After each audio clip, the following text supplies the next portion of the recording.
Mike Cagley, Larry Smith, Brad Sturdy. We're going to talk a little college hoops. It kicked off. Season got rolling this week. It's very interesting. A lot of questions and a lot of things to discuss. And I guess, we had some big coaching moves in the offseason. The biggest, obviously, being John Calipari going from Kentucky to Arkansas.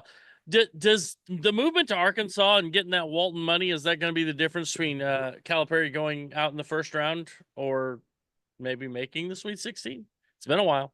I don't know if that Walton money, maybe even more than what Kentucky has. Certainly, it's got to be in the neighborhood. I don't think the money was what Calipari struggled with at Kentucky. I think it was he refused to change how he constructed his rosters. And I think we've all seen that predominantly freshman team is not going to win when they play a bunch of 23-year-olds that you're seeing in so many NCAA tournament teams.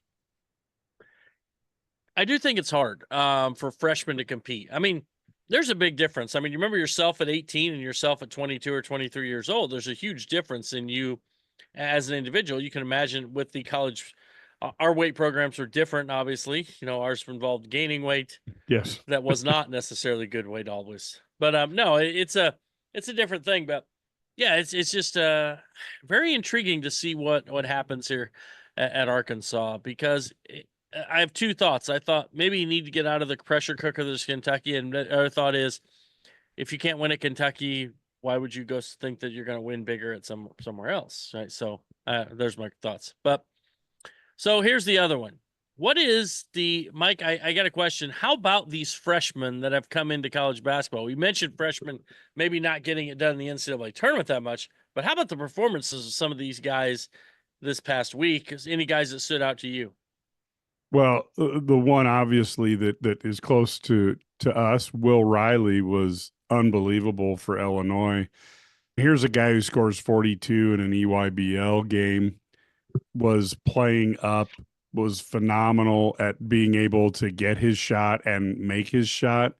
Now, he was playing against the Eastern Illinois team that isn't certainly as talented as a Big Ten team, but he had no fear. And when he got on a roll, he could turn it on with 31 points. I believe that was the most ever scored by a University of Illinois freshman in their debut.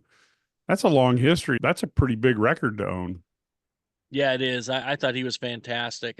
His ability to score the ball is just kind of next level. He's that guy. Um, is that actually a game? I know he's not this guy. I don't want to say he's this guy, but his game reminds you of like a Kevin Durant with his ability to just get shots off at any time because of his size. It's obviously lower level. He's not 6'10" like Durant. He's 6'8", different, but he's still got that ability to just get shots off and find a way to score. In this style of play. The kid at BYU, Igor Demine, I know he Yeah. was a guy who came over along with two of the big name Euro guy like Kasparis, Jakusionis at Illinois. Those two guys were big names coming out of Europe, and Demine was fantastic. What did he have? He had like 11 assists in his first game. Those European guys can pass, right? It's amazing.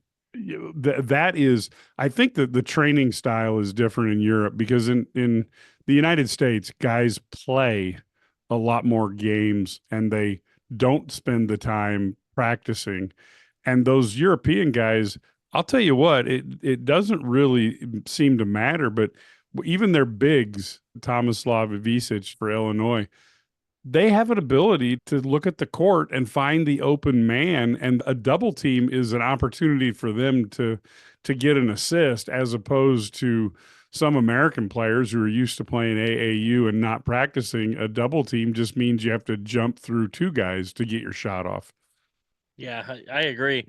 Now, I guess the freshman that really has everybody talking though is still Cooper Flag at Duke, right? I mean, we're talking about him being the number one draft pick next year. We're talking about him being the next, great player in the NBA potentially, and I really think he has all the tools to do that. But man, we have so much pressure on this kid, a lot on his shoulders right now at Duke.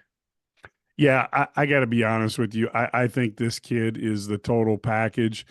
I had the good fortune of seeing him play in EYBL more than a couple times. And every single time he did every part of a game, whether it was can he dribble in the open court, can he dribble in the lane, can he pass the ball, can he shoot the ball, can he score from inside and out, can he play defense? He could do it all, and he is going to be, for those people who aren't Duke fans, he's going to be a nightmare, because I think he is going to have that presence that like Larry Bird had at Indiana State all those years ago. Yeah, I think that's true. I think he's that guy. If he got Indiana State, they'd have been NCAA tournament. So there you Oh, go. yeah. Although Yeah. they're pretty bad. Did you see their first game? They got destroyed their first game. So Well, that's what happens when when the you know, coach sleep, when all the the coach players leave. leaves, and everybody who was there, who made their name for themselves, has the opportunity to market themselves for NIL. It really reminds you of the old days of minor league baseball, when you knew that your stud minor league team was going to get picked clean in August, and that would be that for the fans that year. So the other thing I want to discuss about college hoops, Mike, because we're rolling here. Every year, there's 2-3 teams that are in the top 25. That when we come to the end of the year, they are not in the NCAA tournament. Who is that team this year? I don't know who it is, but I will say one thing. I know everybody loves Indiana, but if they can't shoot from outside consistently, they're going to have a hard time winning despite all the talent they have. And then you have to wonder, if they don't do well enough this year, let's just say they make it to the tournament and they lose in the second game, they don't get out of the first weekend. Is Mike Woodson in trouble? Because I think this Indiana team, if they aren't good shooters, they're vulnerable. Yeah, I'd agree with that. I Indiana, but I think they're probably good enough to make the tournament still. Mackenzie Mbako, fantastic, right? I mean, 31 Yep. in his sophomore opener. A team for me, all these guys make it on name. The team for me is it could it be Texas? Oh, Already opened with a loss to Ohio State. I think they're a team that is maybe has underachieved here under Rodney Terry. I mean, a little bit. After he went over midseason, he did well, but you wonder, like, is this a long-term thing? That was with somebody else's guys. I don't know. I would I don't know. We'll see. I don't know. I don't know. I just don't know what will happen there. there's a lot of pressure there, and certainly the exit of Chris Beard abruptly from the Texas basketball coaching scene. I don't think they've really Recovered hit from their that. stride since then. Yeah, it's very interesting. I don't know. It's gonna be fun to watch. The NCAA basketball is the coolest spectacle. We have so many big early season games coming up. It's so much fun to watch that. Unlike maybe in football, we do have big games, but it's like one game or two games a week. We Yep. get like 6 or 7 every week of these ranked teams or these high level games, and I think it's just fantastic. And the cool thing about this is, and football has changed this way too. You can lose a game and you're still fine. So, and you can still make the dance and make a run. Yeah. So So block off Saturday, December 14th, for an unbelievable number of really good college matches. Get that on your calendar, and be ready to sit down in front of the TV and have a fantastic day. pizza and beverages. It'll be a good day. We'll be back right after this.